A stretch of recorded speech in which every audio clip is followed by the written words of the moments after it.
45%. Je vous rappelle que dans quelques instants, nous devrions entendre une communication gouvernementale du chef du gouvernement en direct de l'hôtel de Matignon.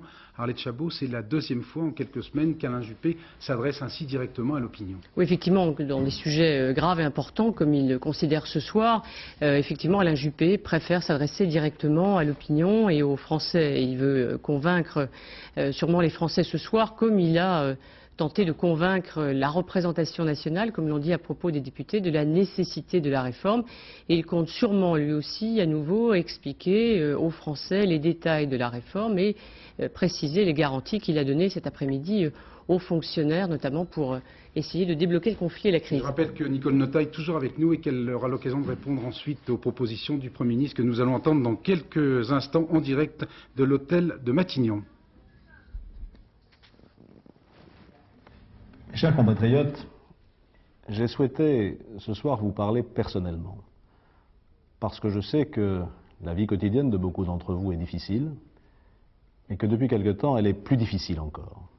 Je pense à ceux d'entre vous qui veulent travailler, et qui doivent parfois se lever à 3 ou 4 heures du matin pour rejoindre leur bureau ou leur atelier. Dans les grandes villes, vous devez parfois faire des heures de marche, et avec le froid qui revient, c'est de plus en plus dur.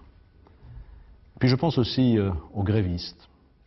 Je sais que ça n'est pas une décision facile que de décider la grève. Et pour les plus modestes, cela implique des sacrifices. Alors il n'est plus possible de continuer comme cela. Nous sommes dans une situation de blocage et d'affrontement dont chacune et chacun va finir par pâtir. Il faut en sortir d'urgence. Et pour ma part, je souhaite de tout cœur que les choses s'apaisent. Certains formulent des exigences. Ils disent, le préalable à toute discussion, c'est que le gouvernement retire son plan de réforme et de sauvegarde de la sécurité sociale. Eh bien, je veux vous parler les yeux dans les yeux. Je ne retirerai pas le plan de réforme et de sauvegarde de la sécurité sociale parce que ce serait une erreur, et je dirais même une faute, que de le faire. Cela irait contre l'intérêt de chacune et de chacun d'entre vous et contre l'intérêt de la France. Ces réformes, nous les avons longuement préparées. Et je crois aujourd'hui qu'elles sont à la fois urgentes et justes. Nous allons les faire dans la concertation et elles donneront des résultats. Elles seront utiles. Voilà au moins 4 raisons pour lesquelles il ne faut pas les retirer et je voudrais essayer, si vous voulez bien m'écouter ce soir, de vous en convaincre. Elles sont d'abord urgentes. Si nous les retirions, que se passerait-il? Il n'y a aucune autre proposition qui soit faite par qui que ce soit. Ce serait donc le statu quo, l'immobilisme, et ce serait très dangereux. Je voudrais en prendre quelques exemples. D'abord l'assurance maladie. Vous savez bien que chaque année, on dépense en prestations plus qu'on encaisse en cotisation. Cela veut dire qu'il y a un moment où l'assurance maladie va être en cessation de paiement. On ne pourra plus vous rembourser. Et ça, je ne le veux pas, bien entendu. Autre exemple, les régimes spéciaux de retraite dont on parle beaucoup ces temps-ci, c'est-à-dire les retraites des fonctionnaires, des agents de la RATP ou de la SNCF. Là encore, il y a un problème. Pas tout de suite, pas demain, pas après-demain, mais dans 10 ou 15 ans. Et gouverner, c'est prévoir ce qui va se passer dans 10 ou 15 ans. Quel est le problème? Vous le comprenez facilement. Comment ça marche? Ce sont les travailleurs actifs qui payent des cotisations afin de financer les retraites de ceux qui sont déjà pensionnés. Or, que se passe-t-il? On rentre dans la vie de travail de plus en plus tard, on arrête de travailler de plus en plus tôt, il y a donc de moins en moins de cotisants. Et puis dans le même temps, les retraités qui ont pris leur retraite de plus en plus jeunes vivent, et c'est heureux, grâce soit rendue au ciel, vivent de plus en plus longtemps. Le rapport entre les cotisants et les inactifs est donc déséquilibré, et ça va continuer. Voilà pourquoi il faut faire quelque chose. Autre exemple encore, la SNCF. Nous sommes tous très fiers de cette grande entreprise nationale. Nous connaissons les TGV, c'est une des belles réalisations de l'industrie française. Mais ce qu'on ne nous a pas dit, ce qu'on nous a caché trop longtemps, c'est que cette entreprise ne se porte pas bien. Elle a des dettes considérables, je ne vous donnerai pas les chiffres parce que Il ne parle pas à l'imagination. Elle perd de l'argent chaque année. Et ce qui est plus grave peut-être, c'est qu'elle transporte proportionnellement de moins en moins de passagers et de marchandises parce qu'elle résiste mal à la concurrence d'autres modes de transport, en particulier la route. Et donc là encore, si nous ne faisons rien, cette entreprise va aller vers des difficultés extrêmement graves. Il y a donc urgence à agir et je voudrais que vous en soyez convaincus. Ces réformes urgentes, elles sont aussi justes et nous avons tout fait pour qu'elles le soient. Ne croyez pas tous les mensonges qu'on vous raconte depuis 15 jours en vous expliquant que les efforts ne seront pas équitablement répartis. Ce n'est pas vrai. La première chose que nous voulons faire pour l'assurance maladie, c'est d'abord un régime universel. Ça veut dire quoi? Actuellement, les Français ne sont pas égaux devant l'assurance maladie. Ils ne reçoivent pas tous les mêmes prestations. Eh bien, nous voulons que ça change. Nous voulons la même couverture maladie pour tous les Français. C'est une mesure de justice. Et puis, nous voulons aussi que les efforts soient équitablement répartis. Je vous l'ai dit. Et là, je voudrais rétablir une fois encore quelques vérités. Il n'est pas vrai que les plus petits vont supporter le poids du redressement de l'assurance maladie. Deux exemples précis. Le remboursement de la dette sociale. Rien ne sera demandé aux 5 millions de Français les plus modestes. Et pour la cotisation maladie supplémentaire, là aussi, je l'ai expliqué déjà à la télévision, je dois le redire parce que ceci a été un peu perdu de vue, les retraités qui ne sont pas imposables, il y en a plus de 6 millions, c'est près de 60% de tous les retraités, ne supporteront pas cette cotisation supplémentaire et les chômeurs qui ont des ressources inférieures au SMIC, 2,5 millions d'entre eux, plus de 80% de tous les chômeurs ne la supporteront pas non plus, vous le voyez. Les Français les plus modestes ne seront pas appelés à participer au redressement financier de la sécurité sociale. Justice aussi en ce qui concerne la SNCF. On vous a beaucoup parlé du contrat de plan. Eh bien, je voudrais vous dire ce que c'est que ce contrat de plan. Il ne consiste en aucune manière à remettre en cause le caractère d'entreprise publique de la SNCF. Elle restera un service public, j'en prends l'engagement. Il ne remet pas en question non plus le statut des cheminots, qui doit être défendu.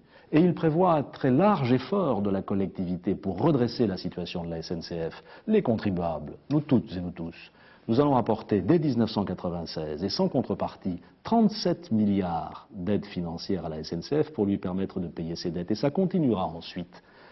Il n'y a pas de blocage des salaires à la SNCF. Il n'y a pas non plus de liste de suppression de lignes. Ceci n'est pas vrai, ça ne figure pas dans le contrat de plan. Qu'est-ce que nous demandons?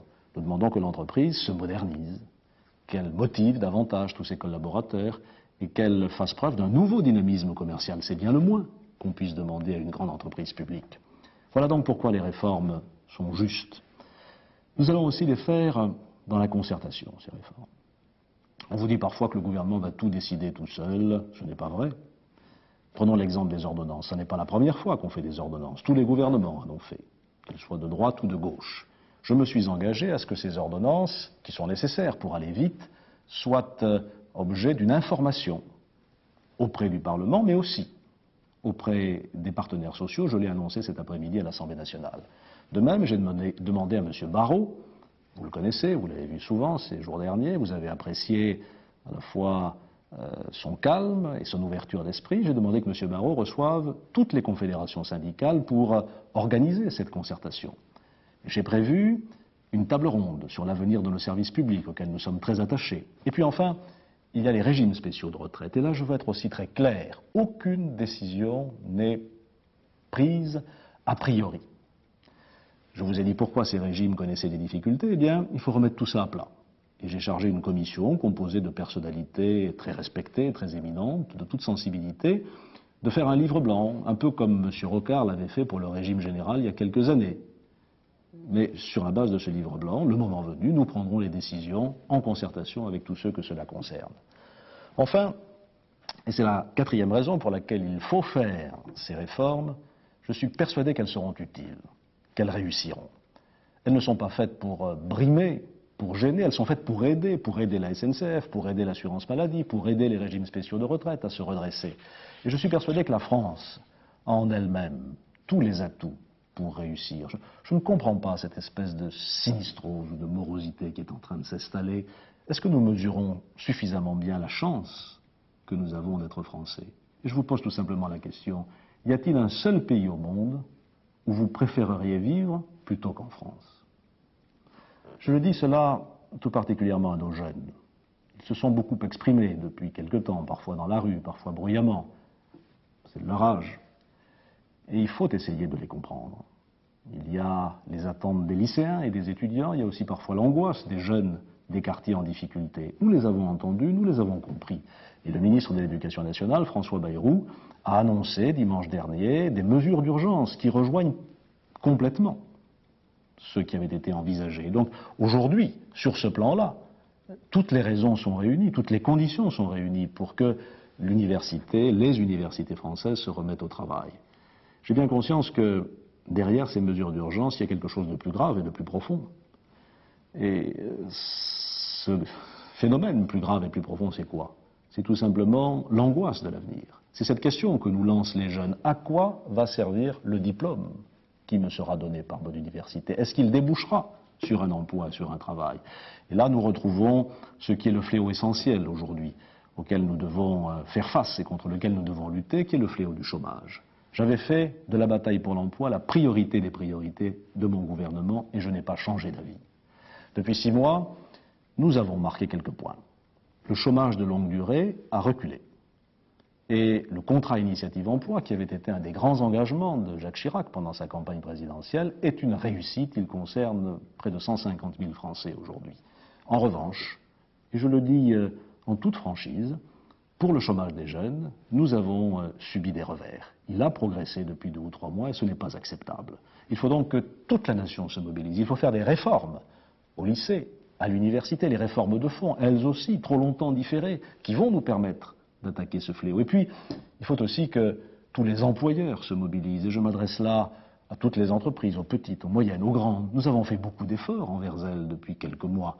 Nous avons allégé leurs charges et pris toute une série de décisions qui correspondent à ce qu'elles attendaient pour trouver un nouveau dynamisme. Eh bien, il faut qu'à leur tour maintenant, elles tendent la main aux jeunes, qu'elles leur offrent une chance d'entrer pour une fois dans la vie de travail, qu'elles leur mettent un peu le pied à l'étrier. C'est ce que j'ai appelé le devoir national d'insertion. Il faut maintenant le concrétiser. Ce sera la nouvelle frontière que nous allons ouvrir dans les mois qui viennent, la mobilisation pour l'insertion des jeunes, qu'ils soient étudiants ou pas étudiants, des quartiers en difficulté ou des autres quartiers, leur insertion dans la vie professionnelle. Voilà, mes chers compatriotes, ce que je voulais vous dire ce soir. La France a besoin de réformes. Nous allons les faire. Nous allons les faire dans la concertation. Nous allons les faire pour réussir. Et nous réussirons si nous retrouvons entre nous, Françaises et Français, ce lien, cette fraternité qui font notre force. Il ne faut pas dresser les Français les uns contre les autres, les usagers contre les grévistes, les cheminots contre les salariés du secteur privé. Tout ceci, ce sont de vieux combats ou de vieux débats. Il faut se réunir, se rassembler, se mobiliser pour réussir. Nous allons réussir, je le crois, de tout mon cœur et de toutes mes forces.